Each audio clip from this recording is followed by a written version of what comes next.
आप सभी को जय मसीह की द बाइबल पोर्शन में आपका स्वागत है।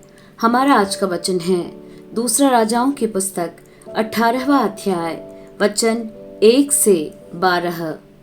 एला के पुत्र इस्राएल के राजा होशे के तीसरे वर्ष में यहूदा के राजा आहाज का पुत्र हिजकिय्याह राजा हुआ। जब वह राज्य करने लगा तब 25 वर्ष का था और 29 वर्ष तक यरूशलेम में राज्य करता रहा।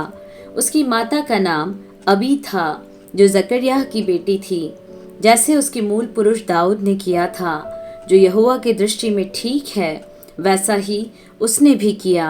उसने ऊंचे स्थान गिरा दिए, लाठों को तोड़ दिया, अशेरा को काट डाला।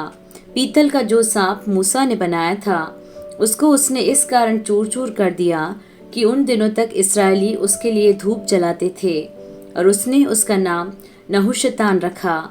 वह इस्राएल के परमेश्वर यहोवा पर भरोसा रखता था और उसके बाद यहूदा के सब राजाओं में से कोई उसके बराबर न हुआ और न उससे पहले भी ऐसा कोई हुआ था। वह यहोवा से लिपटा रहा और उसके पीछे चलना न छोड़ा और जो आज्ञा यहोवा ने मूसा को दी थी उनका वह पालन करता था। इसलिए यहोवा उसके संग रहा और जहाँ कहीं वह जाता था वहाँ उसका काम सफल होता था। उसने अश्शूर के राजा से बलवा करके उसकी अधीनता छोड़ दी। उसने पलिश्तियों को गाजा और उसकी सीमा तक पहरुओं के गुम्मट और गढ़ वाले नगर तक मारा।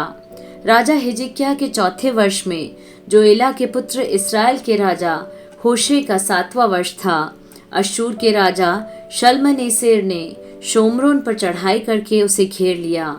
3 वर्ष के बीतने पर उन्होंने उसको ले लिया। इस प्रकार हिजकिय्याह के 6वें वर्ष में जो इस्राएल के राजा होशे का 9वां वर्ष था, शोम्रोन ले लिया गया।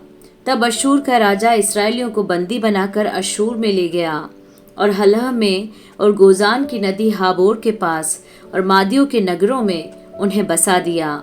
इसका कारण यह था कि उन्होंने अपने परमेश्वर यहोवा की बात न मानी वरन उसकी वाचा को तोड़ा और जितनी आज्ञा यहोवा के दास मूसा ने दी थी उनको टाल दिया और न उनको सुना और न उनके अनुसार किया।